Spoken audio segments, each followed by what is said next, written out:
Assalamualaikum warahmatullahi wabarakatuh. Bismillahirrahmanirrahim. Alhamdulillahirabbil alamin. Wassalatu wassalamu ala asyrafil anbiya'i wal mursalin wa ala alihi wa ashabihi wa tabi'in la siyama Syabdul Qadir Ajilani. Mari kajian tafsir malam Senin kita mulai dengan bertawassul kepada Nabi dan sahabat Nabi, tabi'in serta para pendiri NU, kepada Nabi, guru-guru kita semuanya, tabi'in serta dan musannif kitab tafsir Jalalain khususnya, dengan harapan semoga kita mendapatkan berkah dari Allah Subhanahu wa taala melalui kitab tafsir Jalalain khususnya, sehingga tujuan kita baca bersama, mengkaji bersama dan mendapatkan ilmu sedikit demi sedikit. Kalau dikumpulkan nanti kan banyak dan barokah, amin ya rabbal alamin. Ila hadratin Nabil Mustafa Muhammadin sallallahu alaihi wasallam wa ala alihi wa ashabihi wa tabi'in la siyama Syabdul Qadir Jalani wa khususan ila Masih Jamiat Hadratil Ulama Hadratus Syekh Kiai Haji Hasyim Asy'ari, Wahab Hasbullah, Bisri Samsuri, Kasnawi Kudus wa jami'ihi, khususon ila masahina masih sidogira awalan wa akhiran, khususon ila musannif kitab tafsir Jalalain Syekh Jalaluddin As-Suyuti wa Syekh Jalaluddin Al-Mahalli, wa khususon ila abaina wa ummahatina minal muslimina wal muslimat min masyariqil ardi ila magharibiha barriha wa bahriha wa jami'ihi, wa khususon ila arwahe para pejuang kemerdekaan Republik Indonesia. Sayyidillah lahumul Fatihah. A'udzu billahi minasyaitonir rajim. Bismillahirrahmanirrahim. Alhamdulillahirabbil alamin. Arrahmanir rahim. Maliki yaumiddin. Iyyaka na'budu wa iyyaka nasta'in. Ihdinas siratal mustaqim. Siratal ladzina an'amta 'alaihim ghairil maghdubi 'alaihim waladdallin. Amin. A'udzu billahi minasyaitonir rajim. Bismillahirrahmanirrahim.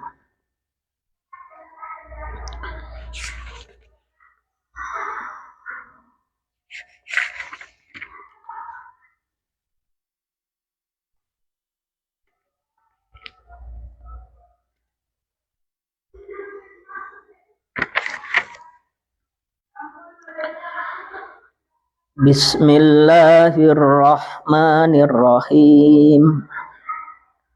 Ya ayyuhalladzina amanu la taqrabus sholata wa antum sukara hatta ta'lamu ma taqulun.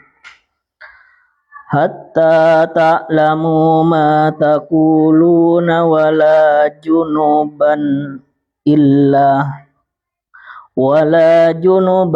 illa sabilin hatta tautasilu. Wa in kuntum marda aw ala safarin aw jaa ahadum minkum minal ghaiti aw lamastumun nisaa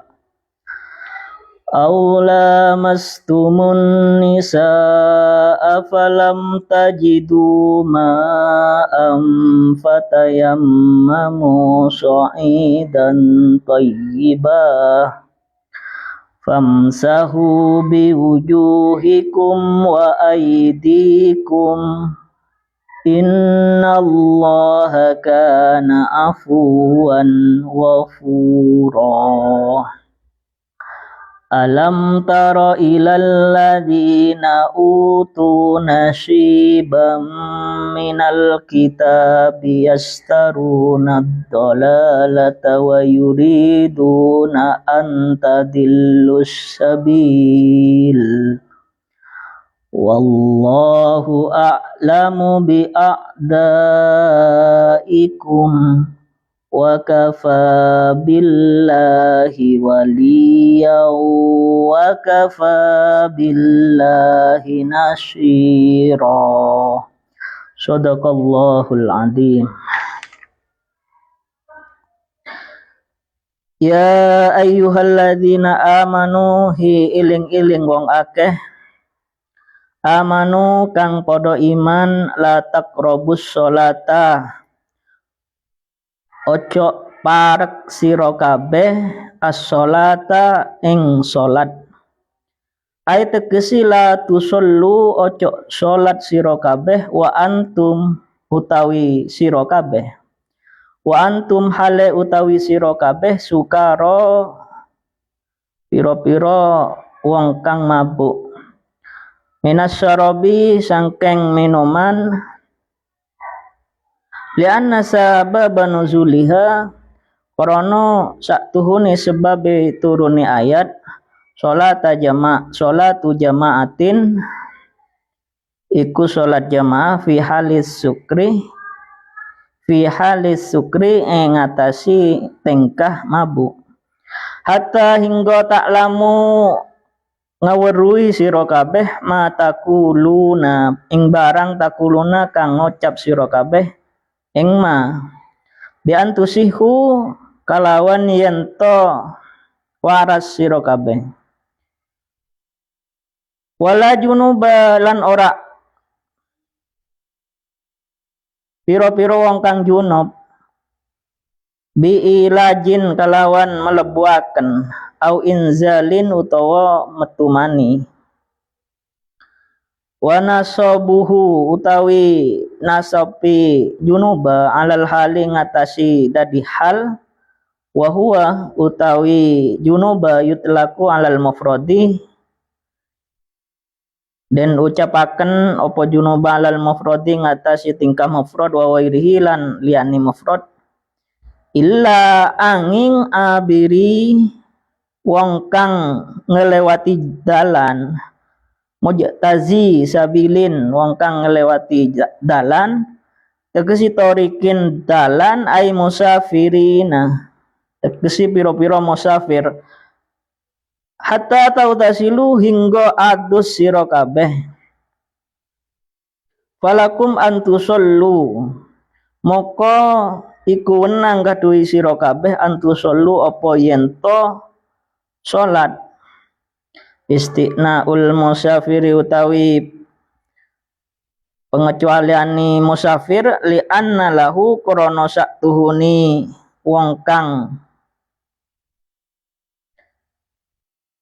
belungan lahu iku kaduhi musafir hukman ana hukum akhara kang liyani sayati kang bakal teko apa hukum wakila lan den ucapaken al muradu tawi kang den karepaken annahyu iku nyegah ang kurbani mawadhi sholati sangkeng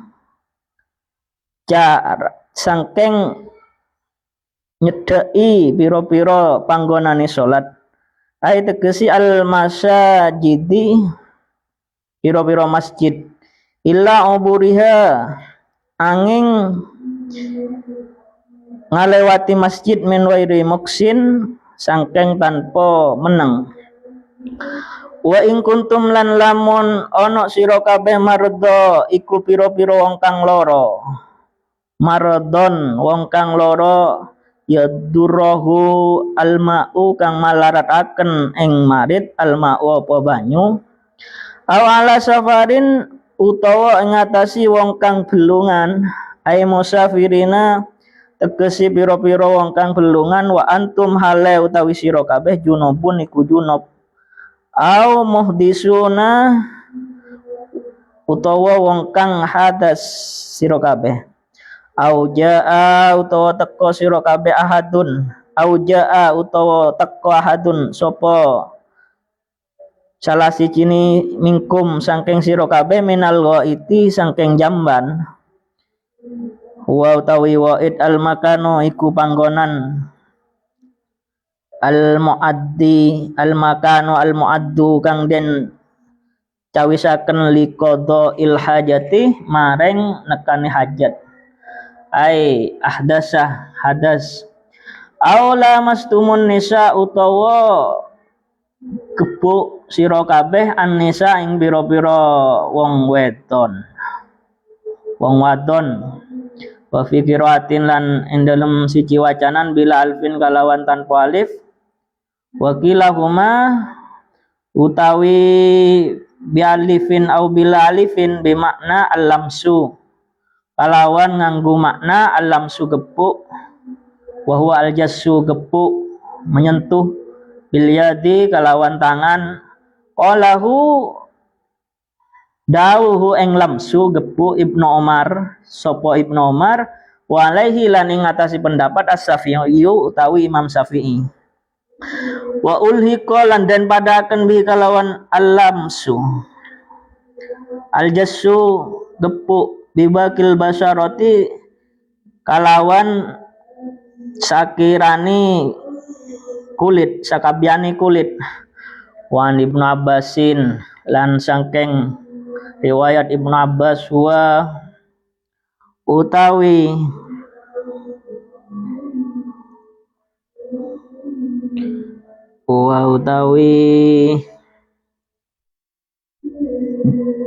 jassu al jima'u iku jima', walam tajidu moko ora nemu sira kabeh maa ing banyu tatahharuna kanggo sesuci sira kabeh bih kalawan mak li sholati maring salat ba'da talabi ing dalem sakwise nyopri wa taftisi lan niti-niti, wa huwa utawi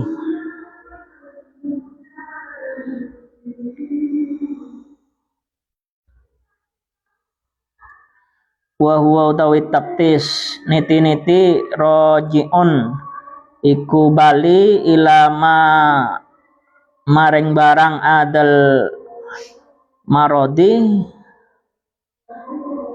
kang ngeliyane apa ma al mardo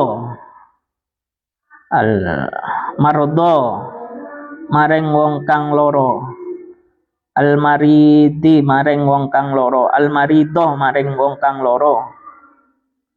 Padayammamu moko tayammum sira kabeh iksadu nejo sira kabeh ba'da duhulil waqti sakwise mlebune waktu soidan ing debu thayyiba kang suci, tegese turaba ing debu tahira kang suci, padribu moko mukulu sira kabeh bihi kalawan turaba dorbataini kalawan rong pukulan rong kepuan, famsahu moko ngusapo sira kabeh biwujuhikum kalawan pira-pira wajah sira kabeh, wa aidikum sertani tangan sira kabeh ma'al mirfaqaini ing dalem sertani sikut loro, minhu sangking aidikum, wa mashu lan ngusap ya ta'adda binafsihi lan ngusapi mutaaddi binafsihi kalawan awake dewi, wa bil harfi lan kalawan huruf jar,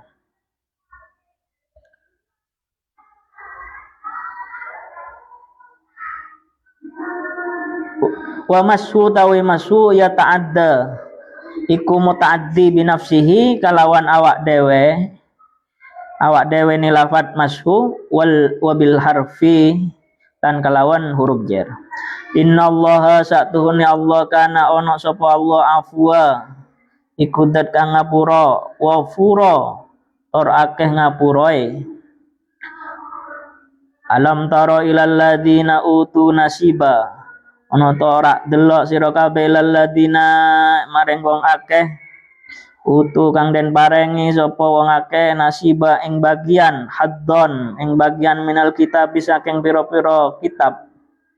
Wa hum mutawi alladina utul kitab al yahudu yahudi yastaruna dhalalata kang padha tuku padha ngebeli ad-dhalalata ing kesasar bil huda kalawan petunjuk wa yuriduna lan ngarepaken sapa alladzina utu nasiba yahudi antadillu sabil ing yen to ngasasaraken sira kabeh tuh taunat tariqal haqq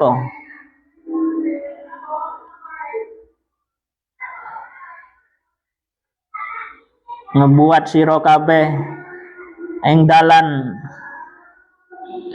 tuhtauna ngelir tuhtauna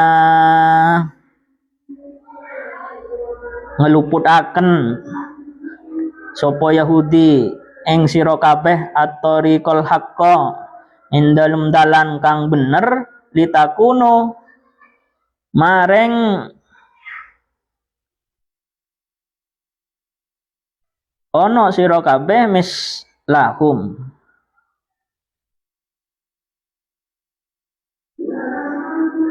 mislahum iku sapadani alladzina utu nasiba minal kitab Yahudi wallahu tawi Allah alamu luweh ngawruhi sapa Allah bi'adaikum kalawan pira-pira musuhi sira kabeh mingkum saking sira kabeh fayuhbirakum moko ngabaraken sapa Allah bihim kalawan alladzina kita jatani buhum terapun ngedoe sira kabeh wa kafa billahi waliya wa kafa lan cukup billahi sapa Allah waliya ngareksa hafidho lakum maring sira kabeh minhum saking alladzina a'daikum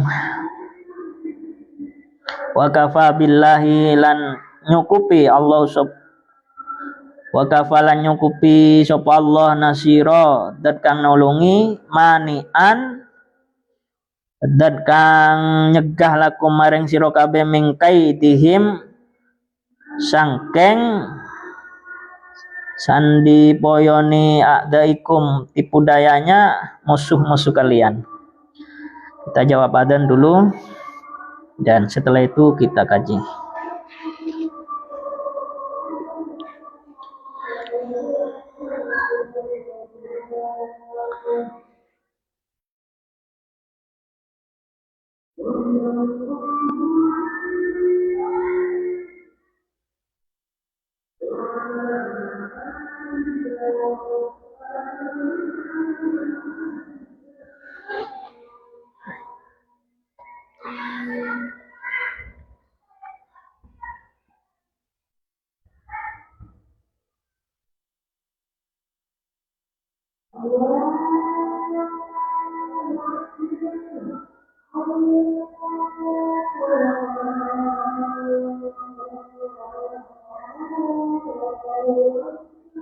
Allahu Akbar, Allahu Akbar.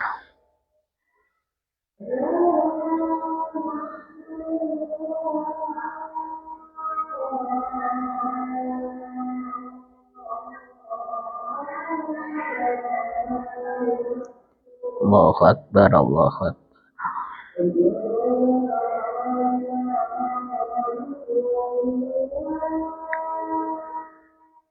Asyhadu an la ilaha illallah.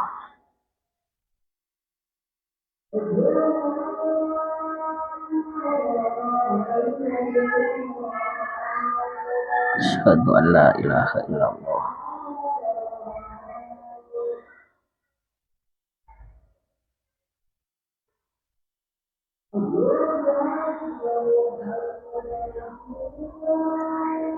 Asyhadu anna Muhammadar Rasulullah.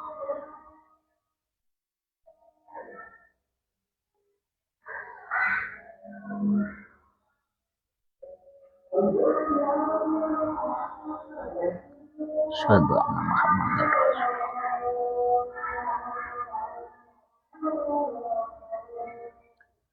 Anna Muhammadar Rasulullah.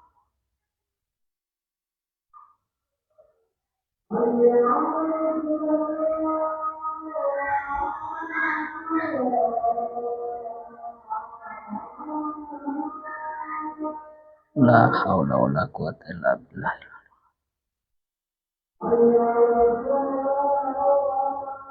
La haula.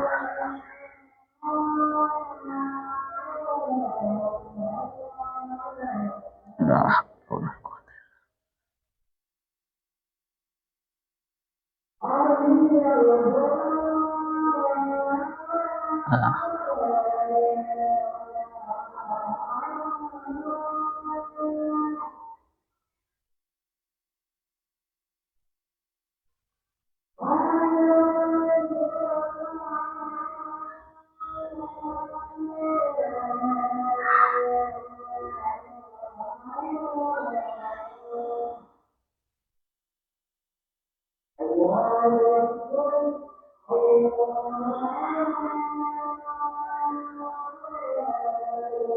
Allahu Akbar, Allahu Akbar.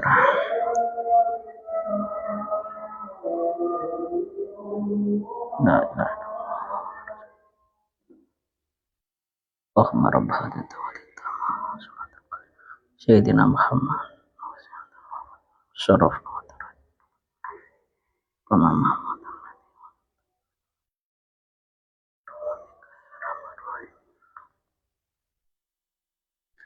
Mari kita kaji ayat yang barusan. Ya ayyuhalladzina amanu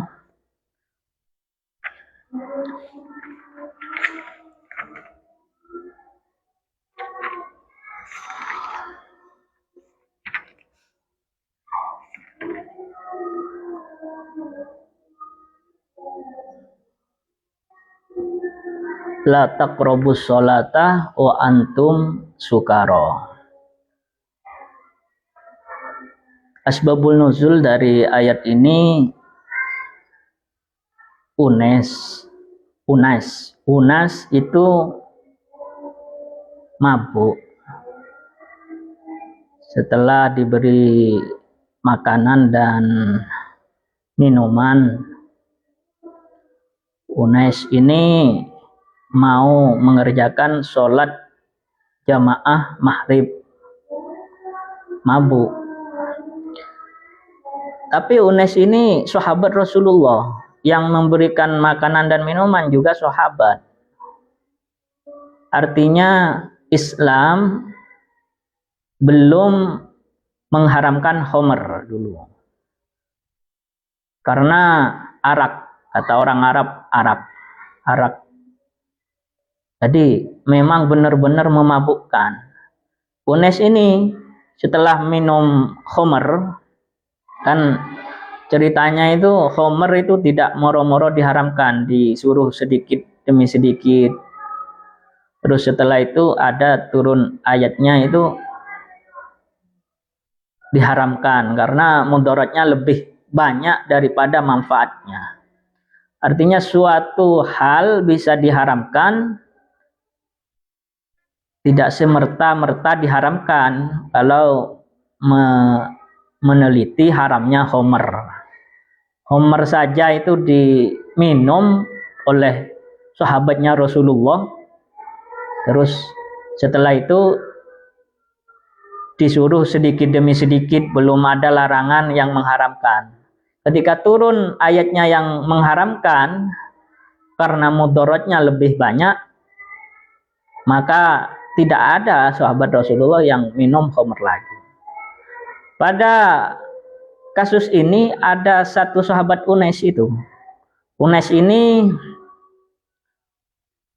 habis mabuk menghadiri sholat maghrib, mau sholat jamaah. Setelah itu baca surat Al-Kafirun tidak selesai-selesai. Surat Al-Kafirun itu kan anu ya, kamu hafal surat Al-Kafirun. Surat Al-Kafirun itu kan ada ulang-ulangannya.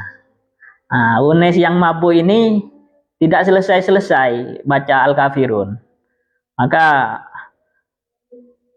turunlah ayat ini, ayat ya ayyuhalladzina amanu la taqrabus sholata wa antum sukaro. Ini kan belum diharamkan homer berarti ya, karena masih sholat, minum homer sholat. Kalau sekarang haram homer itu. Son horek aja haram, apalagi homer. Son horek karena mudaratnya lebih banyak daripada manfaatnya haram. Apalagi homer yang enasnya jelas disebut di Al-Quran homruh. Dijelaskan itu banyak mudaratnya. Saya punya cerita arak yang biasa putih itu.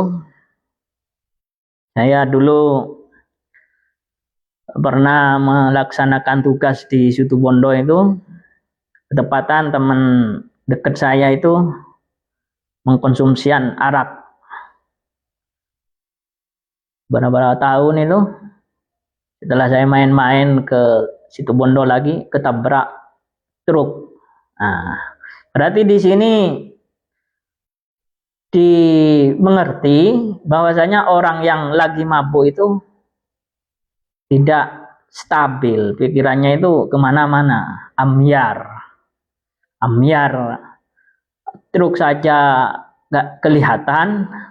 Nah, makanya jauhilah minuman keras karena diharamkan oleh Al-Quran. Dan kalau di ayat ini asbabul nuzulnya sebab minum arak itu. Orang yang minum arak dilarang untuk melaksanakan sholat. La taqrabus sholah ay la tusallu, jangan mendirikan sholat. Kalau lagi mabuk, wa antum sukaro, lagi mabuk, minas syarobi, dari minuman apa saja. Sini bukan cuman arak, bukan cuman homer. Setiap yang bisa memabukkan, kalau sekarang, walaupun asbabul nuzulnya disebabkan unes, tapi yang digunakan di dalam kaidah ayat ini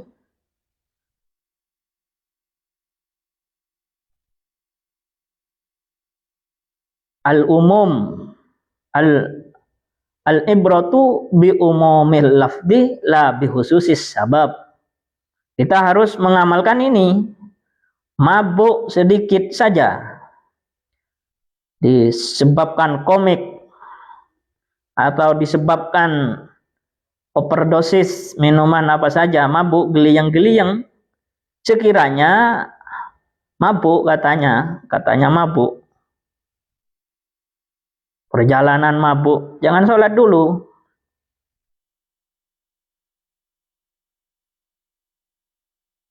Hatta ta'lamu ma taqulun, atau bi antasihu, mabuk.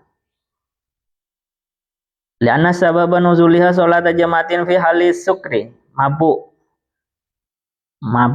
Hatta ta'lamu ma taqulun, sehingga mengerti apa yang dibicarakan. Berarti orang mabuk itu tidak nyambung sama sekali. Bi antasihu, ya. Bi antusihu, tasihu bisa. Tusihu, bi antusihu. Sampai sehat. Nah, di sini al-ibratu bi umumil lafdi. Tapi untuk lebih detailnya, mabuk-mabuk yang disebabkan oleh halis surbi. Kalau mau mengamalkan cuman ujungnya, sukaronya tidak diamalkan karena bukan pemabuk. Sukaro sebab minuman khamr tidak diamalkan karena bukan pemabuk, mabuk untuk mengerjakan sholat disebabkan mabuk yang lain, tidak boleh mengerjakan sholat sampai sadar memahami perkataannya. Tasihu itu bisa diambil pengertian seperti itu. Dan juga jangan sholat orang yang junub sebab bersenggama atau inzal mimpi, atau memaksakan diri untuk inzal, itu juga jangan sholat kalau junub. Wa nasbu alal hal, dibaca junuba karena jadi hal, bukan atof ya. Wa antum sukaro hal wala junuba juga diartikan hal juga. Ini ada kesinambungan dengan ayat di atasnya itu. Di atasnya menjelaskan tauhid, mengisahkan Allah itu dipahamin dengan menjalankan syariat. Ketika tahu Allah itu Maha Esa, kita melaksanakan sholat. Karena sebenarnya ilmu itu yang paling penting tauhid. Setelah orang mukallaf sudah mukallaf, maka yang harus dipahamin sifat-sifat Allah yang wajib, yang muhal dan jaiz, sifat Rasulullah yang wajib dan muhal dan jaiz, dirangkum menjadi 50. Itu pemikiran ulama besar Maturidi dan Asy'ari. Jadi sampai kepada kita. Dan ditulis oleh Abu Hamid Al-Ghazali di dalam kitab Ihya itu memang seperti itu. Yang wajib pertama kali ilmu tauhid. Baru yang kedua yang wajib itu menurut Imam Al-Ghazali ilmu fikih. Nah, fikih ini wajib juga. Fardhu ain menurut Imam Al-Ghazali yang bermadhab Syafi'i. Wajib kepada kita seluruh jiwa. Jiwa per jiwa wajib mengerjakan, setelah mengerjakan keimanan, mengerjakan fikih. Karena bagaimana tidak wajib fikih itu? Mempelajari ilmu fikih dan mengamalkan fikih tidak wajib. Bagaimana tidak wajib? Karena tuntutan kita hidup ini untuk ibadah. Ibadah itu ada sifatnya sholat, ada sifatnya zakat, puasa, dan haji. Itu harus paham itu. Fardhu ain, memahami ilmu fikih. Baru menurut Imam Al-Ghazali yang fardhu ain termasuk ilmu mahmud, yaitu ilmu ketakwaan, ilmu tasawuf lah. Ketakwaan, ilmu mengenai hati kita, ketakwaan kepada Allah lah. Berarti syariat itu nomor satu. Syariat, thariqat, hakikat, makrifat. Insyaallah orang kalau sudah menjalani 4 hal itu dan sampai ke makrifat, kalau kita masih makom syariat lah. Makom syariat itu masih makom paling dasar. Dan ketika keempat-empatnya sudah dicapai, pasti bersyariat. Pasti bersyariat. Dan nanti fikih, di syariat itu isinya fikih. Di sini menjelaskan fikih, menjelaskan sholat. Sholat, bagusnya Al-Quran, susunan Al-Quran itu menjelaskan sholat nanti ngefek ke wudhu. Karena di fikih itu ma la yatimul wajib illa bihi fahuwa wajibun. Menjelaskan sholat, menjelaskan wudhu. Dan cara Al-Quran menjelaskan cukup simpel. Pertama seperti ini, ya ayyuhalladzina amanu la taqrabus sholata wa antum sukara hatta ta'lamuna ma taqulun. Wala junuba. Dan juga orang junub kena semua.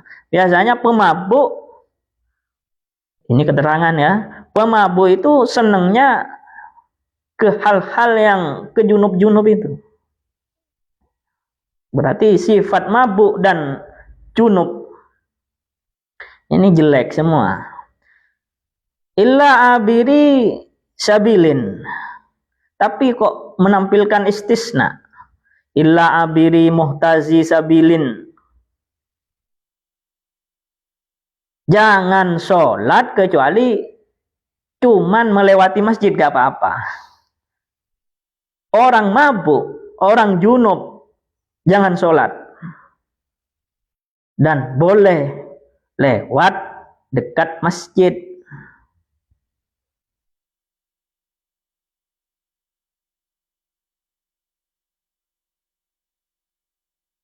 Hatta tahu tasilu, orang junub masih diberi solusi sampai adus mandi besar. Kalau yang mabuk sampai sehat, sampai paham. Tapi dosa karena dilarang oleh Al-Quran. Dosanya dosa besar karena nasnya sore homer. Dan semua yang memabukkan disamakan dengan homer, dosanya dosa besar. Illa abiri sabilin hatta tahu tasilu. Falakum antusollu. Maka kalau orang junub yang tidak diropel dengan mabuk, junub biasa normal, boleh sholat ketika sudah adus. Jadi ada aturannya. Junub, gimana cara sholatnya orang junub? Dia adus dulu, baru boleh. Illa abiri sabilin, kecuali orang yang dalam perjalanan. Di sini saya terangkan orang junub, orang mabuk tidak boleh dekat-dekat masjid. Masjid itu tempat yang mulia. Orang junub jangan dekat-dekat masjid. Ikut kil saya ya, ikut pendapatnya kil. Pertama, wakila al-muradu an-nahyu an qurbani mawadis sholat al masajid. Nah, jangan sampai mabuk-mabukan di dekat masjid. Ayatnya pakai la taqrabus sholat. Sholat yang dimaksud bisa diartikan juga tempatnya sholat. Mawadi'as sholati, tempat sholat, masjid. Jadi kalau mau mabuk, jangan di dekat masjid. Kecuali cuman lewat saja. Min ghairi muksin, tanpa illa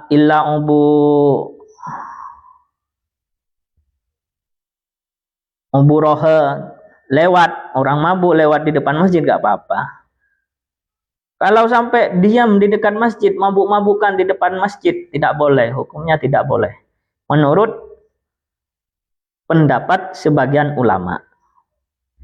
Dari situlah sebenarnya sholat ini sangat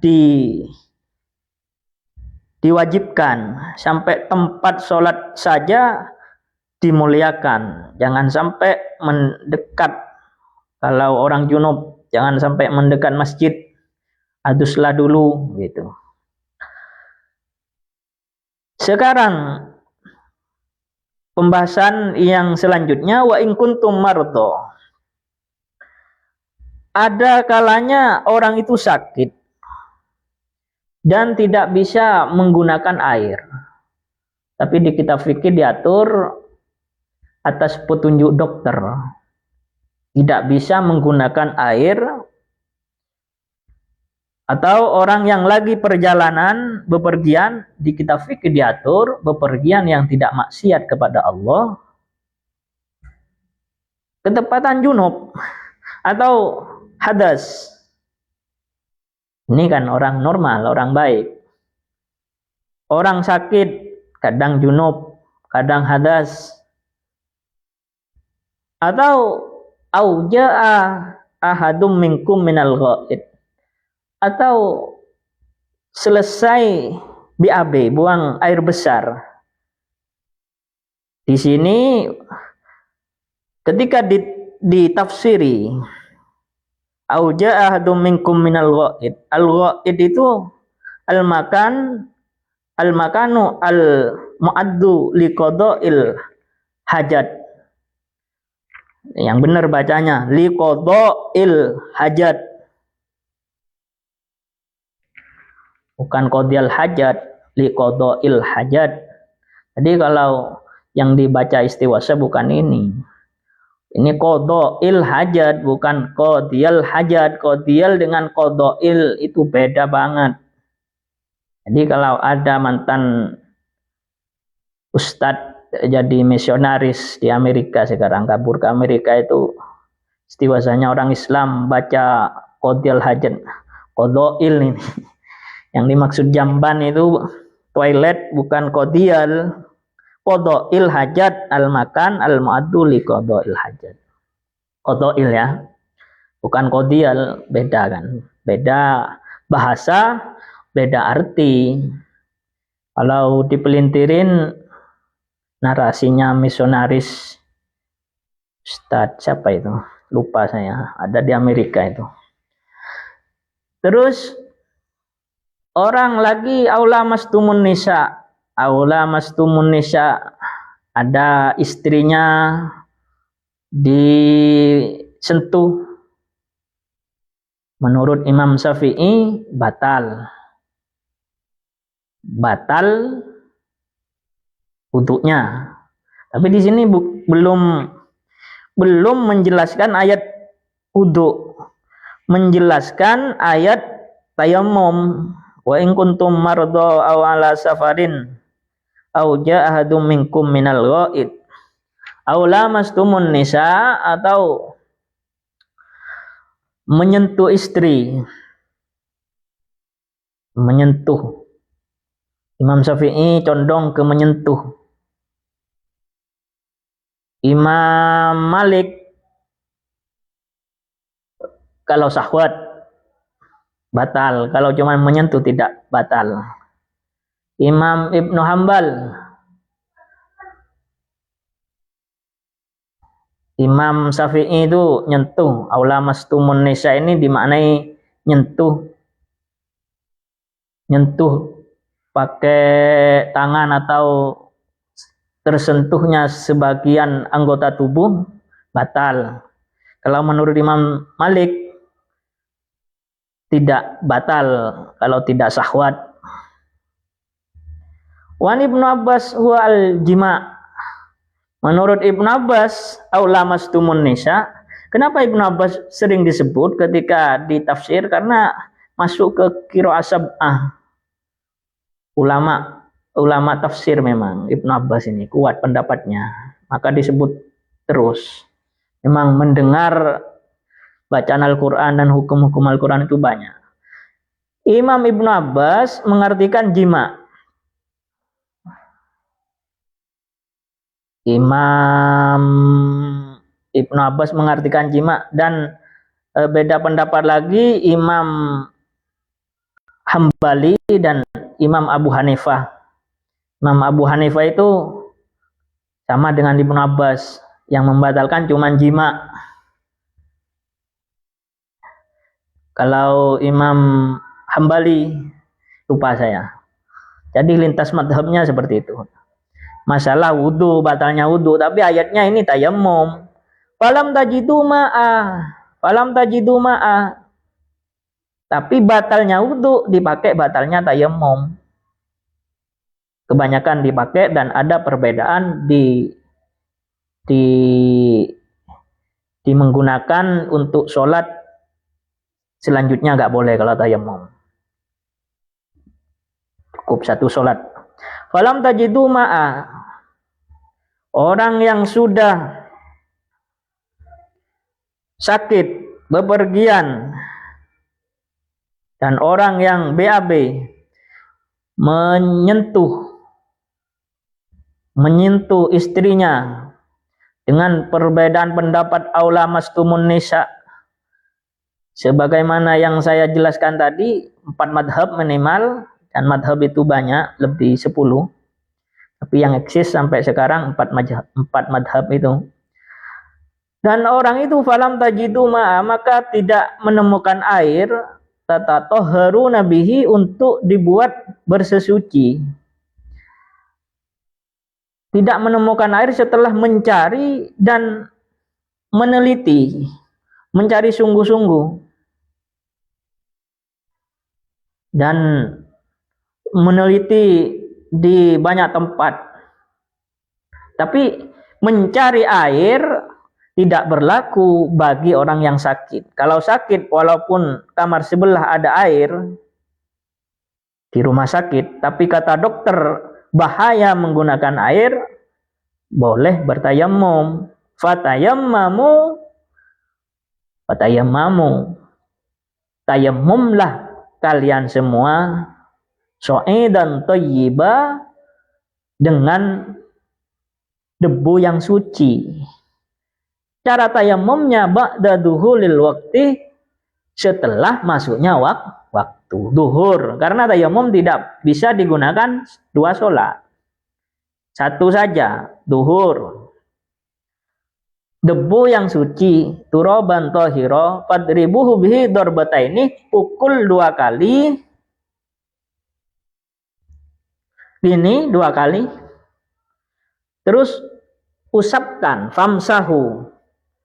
Famsahu ini muta'addi. Muta'addi itu butuh kepada maf'ul, dengan dirinya sendiri atau dengan huruf jar gitu. Famsahu, usap, cukup usap. Orang tayammum itu cukup usap saja. Pukul 2 kali. Pukul 2 kali ini tafsiran kitab tafsir Jalalain.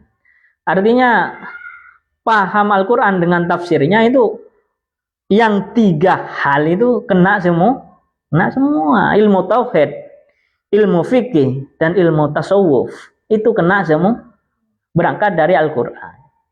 Dan Al-Quran dengan tafsir itu berangkat dari hadis. Jadi kita itu belajar memperdalam.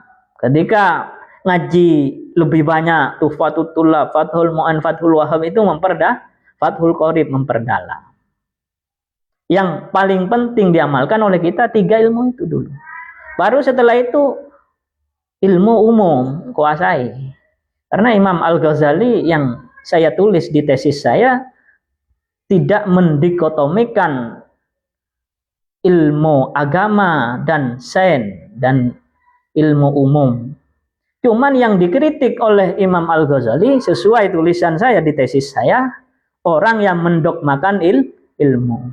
Seakan-akan ilmu membuat kemajuan, memuja-muja ilmu, sampai lupa sholat, sampai lupa mengisahkan Allah, sampai takaburnya luar biasa itu. Kan itu gara-gara ilmu juga, sains, dan penelitiannya luar biasa. Itu dilarang oleh Imam Al-Ghazali. Karena sudah tidak masuk imannya tidak, syariatnya tidak, cuman pinter gitu. Itulah termasuk orang yang mendogmakan ilmu. Itu yang dicerca oleh Imam Al-Ghazali. Jadi Imam Al-Ghazali kalau dikritik termasuk ulama yang mempunyai pemikiran mundur karena tidak memikirkan berkembang, tidak seperti itu.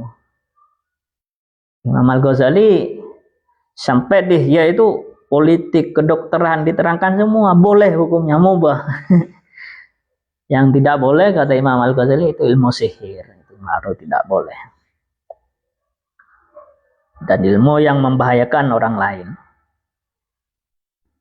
Ini menceritakan ilmu fikih ada di Al-Quran. Karena Al-Quran sumber keilmuan, sampai tesis saya mempunyai kerangka dengan pemikiran para cendekiawan muslim. Saya nulis, dicocokkan dengan pemikiran saya, kerangka itu nanti kembalikan kepada Al-Quran dan hadis, dan riset gitu. Artinya itu sudah saya pertahankan di depan penguji seperti itu. Memang orang sekolah, orang mondok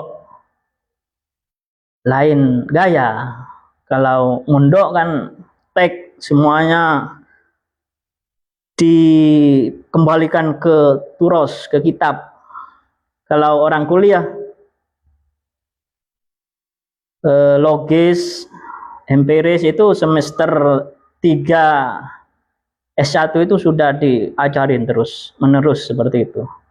Dan semester 4 sesuai kejuruannya sudah. 5, 6 sudah dilepas ke lapangan, disuruh meneliti. Dan S2 itu sudah dianggap selesai, yang 4 tahun itu penelitiannya sudah diterima, itu S2.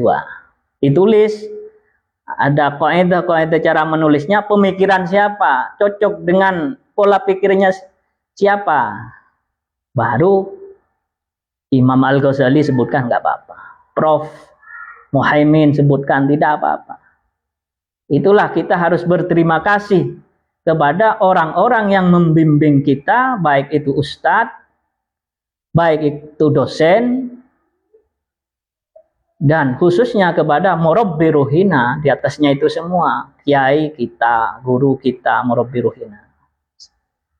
Sangat berterima kasih kepada Hadratus Syekh Kiai Haji Hasyim Asy'ari, kita harus sangat berterima kasih. Terus kembali ke tafsir lagi, debu yang suci tadi dipukul 2 kali, digebuk 2 kali, diusapkan ke muka dan ke tangan sampai sikut sini. Wa mashu, lafat mashu muta'addi dengan dirinya sendiri, wabil harfi jar, dengan huruf jar.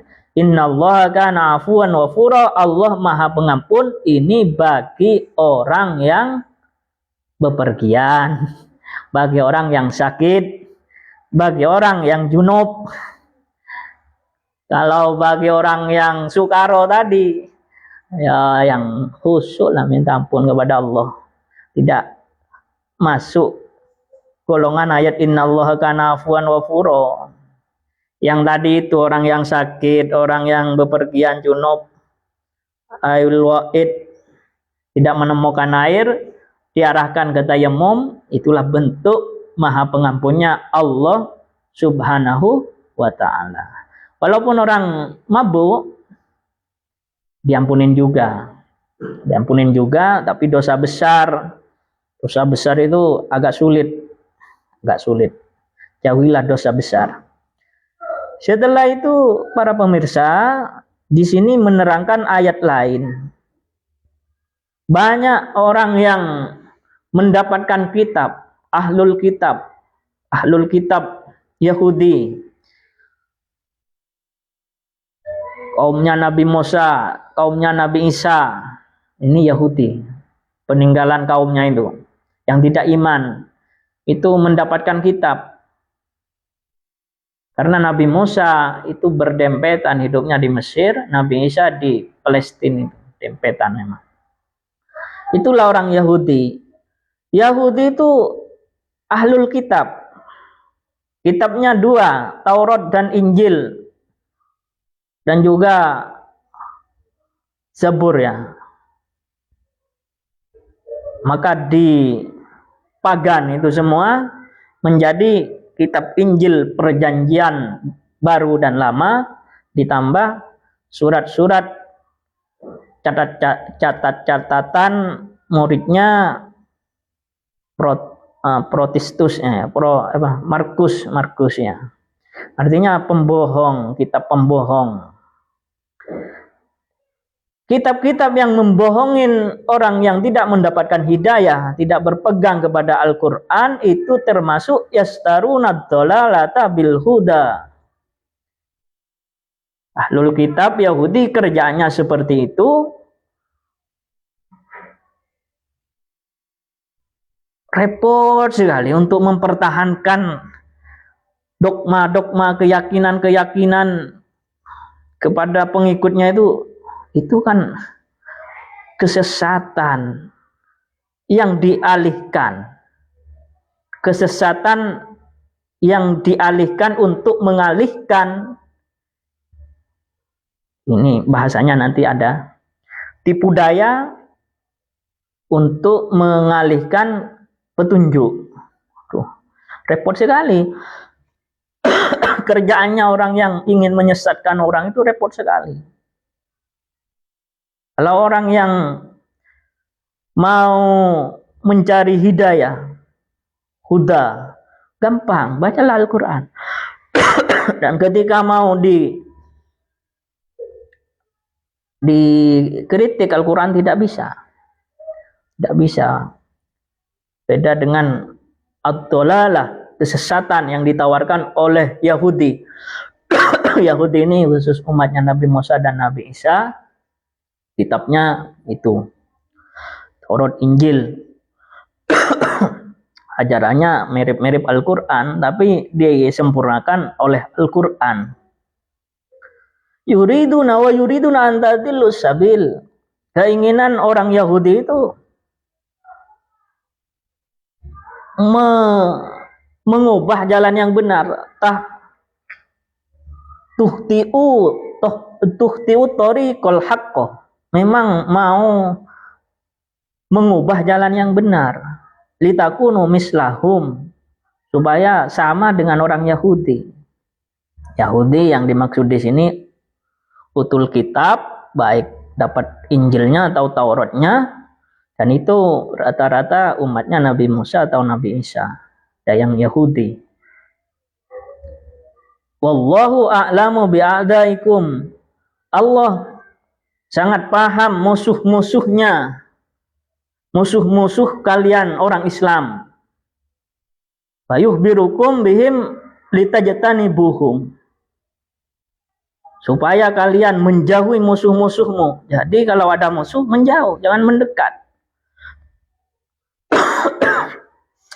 Termasuk musuh di dalam akidah. Wa kafa billahi waliya wa kafa billahi nasira.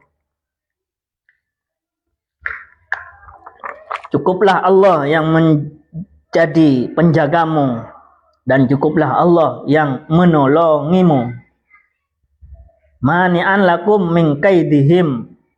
Mani'an lakum min kaidihim, mencegah dirimu semua orang yang berpegang teguh kepada Al-Quran.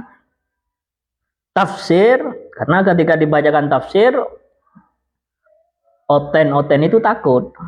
Itu kan ditafsiri, kata oten, kata orang Kristen, Yahudi takut, kata nonis, non muslim itu takut ketika dibacakan Quran, karena ini wakafa billahi waliya wakafa billahi nasiro.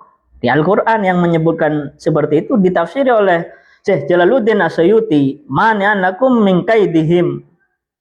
Di sini ditafsiri min kaidihim, tipu dayanya memang beraneka ragam. Tipu dayanya orang Yahudi, Nasrani, dan Nonis itu tipu dayanya luar biasa.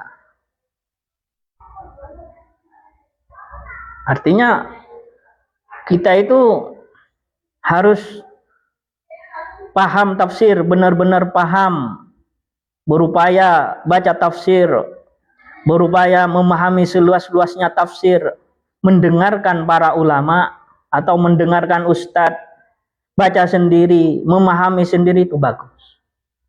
Karena kembali ke ayatnya di sampingnya. Termasuk tafsir Jalalain madhab Syafi'i.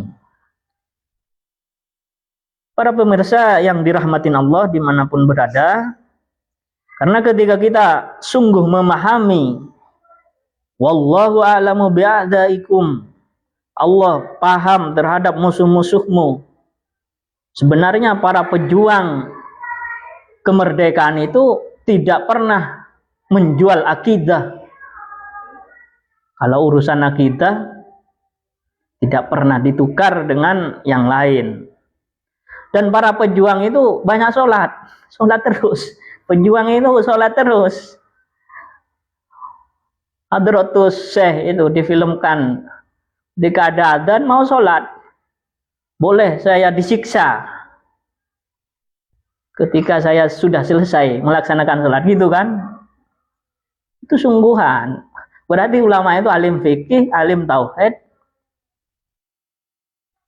dan alim negosiasi.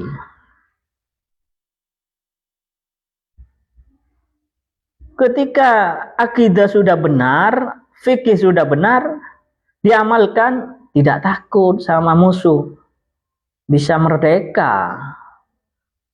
Itu kan seperti itu kan.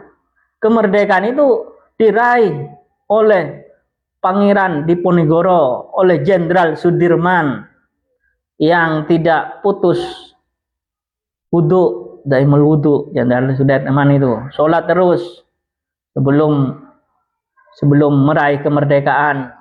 Soekarno pinter Islam, makanya kemerdekaan itu banyak partisipasinya oleh orang Islam, termasuk gerilya. Gerilya itu Jenderal Sudirman ya, yang perang gerilya itu, yang keliling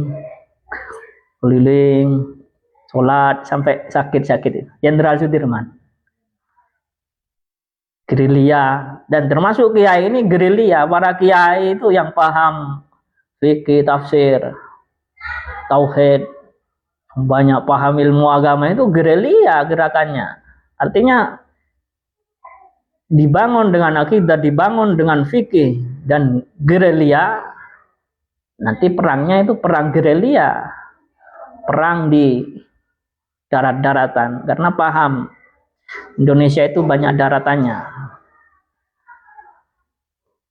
Ini bisa disambungkan, paham ilmu akidah, ilmu tauhid itu bisa disambungkan kepada kemerdekaan. Contohnya, ulama tidak pernah menjual akidah dengan apapun. Tidak seperti pekerjaannya orang Yahudi yang yastaruna dhalalata bil huda wa yuriduna an tadillus sabil. Menjajah Jepang yang ada ke Indonesia, menyuruh Hadratus Syekh Simasari untuk menyembah matahari. Itu kan tidak mau menukar akidah. Ya, Yudi itu nanti lusabil, ketika orang itu sudah tidak mendapatkan keimanan Yahudi, yang dijelaskan Yahudi, walantar doang kal Yahuda ulan nasoro hatta tattabi'a millatahum. Memang ada misi untuk diikuti agamanya. Ternyata Jepang yang bukan Yahudi, Jepang itu Majusi. Ya, Majusi, mirip-mirip Majusi, menyembah cahaya matahari. Ketika masuk Indonesia juga menyuruh untuk diikutin menyembah matahari. Tidak mau lama itu. Membuat gerakan sehingga merdeka, dan setelah merdeka disusul dengan 10 November. Ya, perang lagi. Wajib membela tanah air menurut Hadratus Syekh Kiai Haji Hasyim Asy'ari, wajib. Memang kita ini hidup berakidah dengan baik, beramal dengan baik, tidak rela kalau musuh kafir harbi masuk ke negara kita untuk menjajah kita, semuanya itu. Dan menurut Soekarno, walaupun tidak membela agama tapi membela negara, tetap dihukumi wajib. Hubbul waton minal iman, wajib berperang. Kalau cuman kafir harbi, kafir yang membayar pajak, ya biarin saja. Kita juga bayar pajak ke negara. Dan alhasil akan mendapatkan pertolongan dari Allah dan akan mendapatkan perlindungan dari Allah. Jadi kesimpulannya kajian tafsir pada malam hari ini yang sangat penting itu menjelaskan ayat orang mabuk tidak boleh sholat dan orang mabuk jangan pernah mabuk di dekat masjid. Dan juga orang junub jangan dekat-dekat masjid.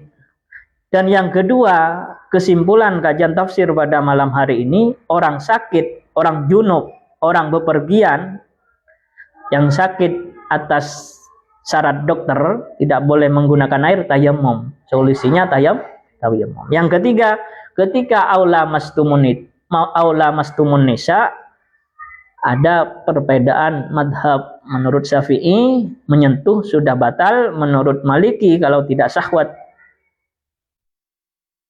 tidak batal, dan menurut Abu Hanifah selain jima tidak batal. Ibnu Hambal saya lupa. Kesimpulannya itulah ilmu syariat yang diajarkan di dalam Al-Quran. Syariat untuk melaksanakan sholat lewat tayamum. Dan ada lagi ayatnya yang idza kuntum ila sholati fausilu, itu untuk wudu. Yang ini untuk tayamum ya. Kita cari juga ayatnya nanti yang untuk wudu. Mungkin seperti itu yang bisa saya sampaikan, kurang lebihnya mohon maaf. Wabillahi taufiq wal hidayah. Wassalamualaikum warahmatullahi wabarakatuh.